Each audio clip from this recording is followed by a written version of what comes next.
Benvinguts i benvingudes al canal de Valentubers Parlem d'Economia. En el vídeo d'avui anem a parlar sobre el xicotet comerç. Estem ja pràcticament en campanya de les festes de Nadal, que és una època en la que el xicotet comerç té moltes possibilitats de poder fer majors ingressos i per tant recuperar-se de les seues vendes. Per tant, anem a analitzar què passa amb el xicotet comerç i en general el que seria el comerç minorista i quines podrien ser les solucions que voldríem plantejar per a que el xicotet comerç pugui sobreviure dins d'un mercat cada vegada més competitiu. Bé, en primer lloc, voldria plantejar-vos un poc el context en el que es situa el xicotet comerç i el comerç local. Hem de dir que els diferents informes que s'han publicat sobre el comerç minorista arriben a la conclusió de que n'hi ha un gran predomini o un predomini de les grans superfícies de venda sobre el xicotet comerç. De fet, el 53% de la despesa de les llars es concentra només en 6 grans empreses. Són 6 grans empreses les que acaparen una gran part de la despesa que es fa en relació amb el comerç minorista. Esta és una xifra que determina el xicotet pes que el comerç local té en el conjunt del comerç minorista. A més, hem de dir que es tracta d'un sector en el que n'hi ha uns costos d'estructura que són bastant elevats i que fan molt difícil la rendibilitat per part de les xicotetes empreses. I a això hauríem d'afegir també el tema de la liberalització dels horaris comercials, que és un tema que també afecta negativament al xicotet comerç. Bé, dins d'aquest context, quina és la situació del comerç local i del xicotet comerç? Tenint en compte que el creixement econòmic de les ciutats i de l'economia en general el que provoca és l'eliminació o la marginació del xicotet comerç, d'alguna manera hi ha que buscar o hi ha que trobar solucions a aquesta situació. No hem d'oblidar que el comerç minorista representa quasi el 5% del PIB de l'economia i que generen una ocupació que està al voltant del 11% del total de l'ocupació de l'economia. És a dir, estem parlant d'un sector que és molt important, és un sector significatiu per al conjunt de l'economia. I a més, al País Valencià, en comparació amb el conjunt de l'estat espanyol, encara és més important. Aquestes xifres són algo majors. Des d'aquest punt de vista, què és el que el xicotet comerç pot aportar a l'economia i al comerç minorista? 3 qüestions principalment. Primera, el tema de l'ocupació. Estem parlant d'un sector, el comerç minorista, en el que n'hi ha unes taxes de temporalitat molt elevades i és un sector molt feminitzat, és a dir, una gran part de l'ocupació correspon a dones. D'alguna manera, el xicotet comerç el que fa és millorar aquesta situació. Quan parlem de xicotet comerç estem parlant d'una ocupació estable, d'una ocupació de major qualitat. Algunes xifres. El 53% de les empreses que formen el comerç minorista corresponen a empreses sense assalariats. És a dir, estem parlant de xicotetes empreses familiars. D'alguna manera, la supervivència d'aquests comerços garanteix l'estabilitat i l'economia d'aquestes famílies que viuen dels comerços locals.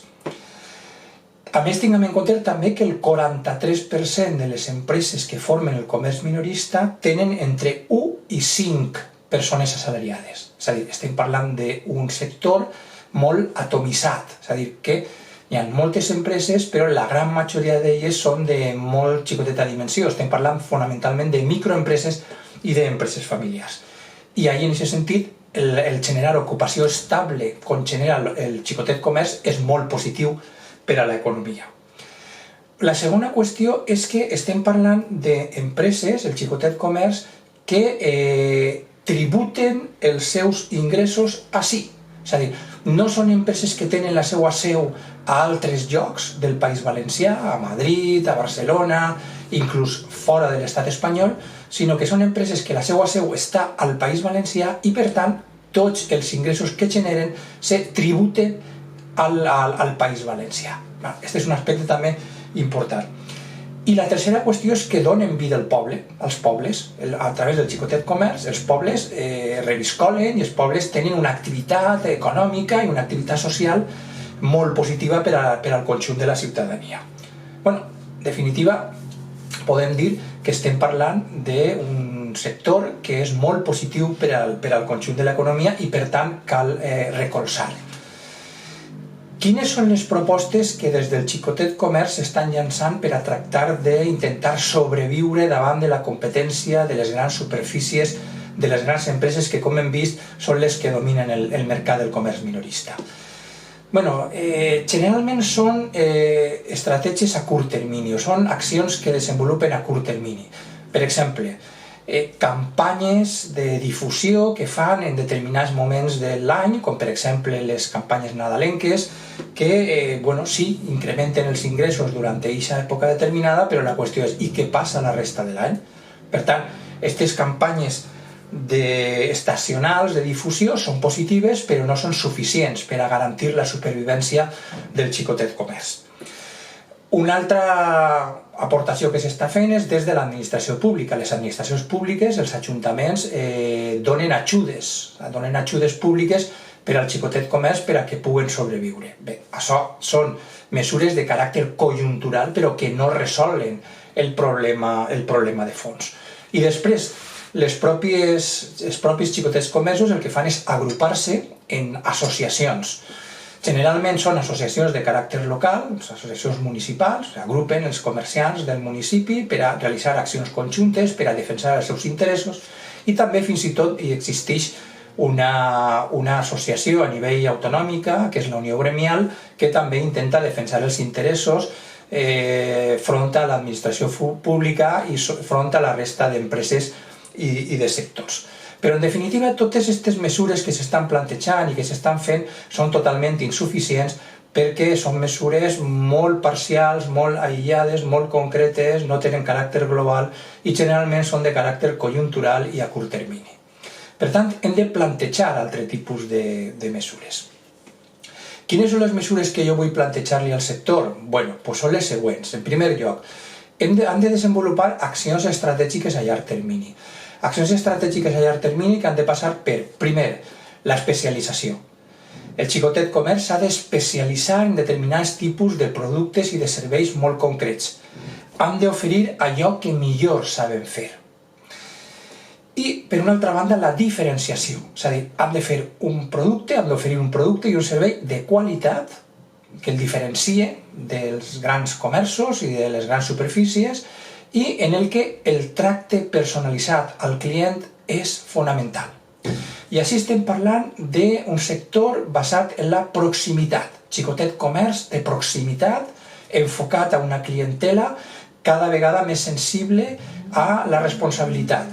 Tinguem en compte que les tendències en el comerç minorista apunten cap a un consumidor socialment responsable que cada vegada busca més productes de quilòmetre zero o de proximitat, productes més naturals, productes ecològics, productes més autèntics,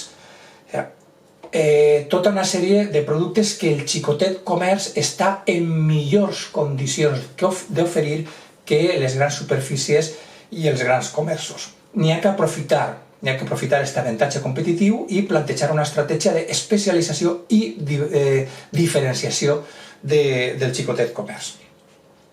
Una tercera estratègia que també és molt important és la cooperació. Però la cooperació no sols agrupant-se en associacions locals que defensen els interessos davant de l'administració pública, sinó també, sobretot, una estratègia de cooperació, d'aliances, que permetisca compartir recursos entre els xicotets comerços i que permeta també obtenir sinergies i complementarietats que facin front a la grandària, front a la gran dimensió, al tamany, buscar estratègies de cooperació que permetisquen compartir recursos i reduir costos. Per exemple, creant una central de compres que abaratisca l'adquisició de materials i de productes que posteriorment els xicotets comerços venen als seus clients. La cooperació és també un element molt important. I una tercera qüestió és l'ús de nous canals. N'hi ha que utilitzar cada vegada més l'internet. Les estadístiques, els informes demostren que la venda per internet va incrementant-se i que cada vegada els clients busquen els productes a través d'internet. L'ús dels canals online són molt importants, la venda online, i també la utilització de les xarxes socials. Són aspectes de les noves tecnologies que els xicotets comerços han d'assumir i han de capacitar-se per a poder desenvolupar amb força, perquè d'això poden veure com els seus ingressos, les seues vendes, augmenten. I ja per acabar, una estratègia que jo proposaria a l'administració pública, a banda de les ajudes econòmiques que faciliten per a llançar campanyes estacionals, n'hi ha una possible estratègia que des dels municipis es podria desenvolupar, que és el tema de les monedes locals. Les monedes socials locals, que ja hi ha alguns municipis que estan aplicant, però que s'hauria de generalitzar, s'hauria d'ampliar. A través d'aquestes monedes locals el que es fa és potenciar el comerç en el territori. És a dir, s'aconsegueix que els clients, els ciutadans del municipi no se'n vagin fora del municipi a comprar, sinó que ho facin en el propi municipi, afavorint el xicotet comerç. Bé, en definitiva, com podeu observar, existeixen mesures i accions estratègiques que es poden desenvolupar, que encara pràcticament no s'han fet i que podrien ser molt positives per a consolidar i que el xicotet comerç i el comerç local poguera sobreviure i fins i tot ser rentable dins d'un sector com és el comerç minorista molt competitiu i que està molt copat per les grans superfícies de venda i per les grans empreses. Bé, com sempre vos comente, reflexioneu sobre les qüestions que vos acabo de comentar, prengueu les vostres decisions. El futur i el món serà d'aquelles persones que pensen en llibertat, i per a pensar en llibertat és molt important la informació. Bé, moltes gràcies per la vostra atenció i fins a un proper vídeo.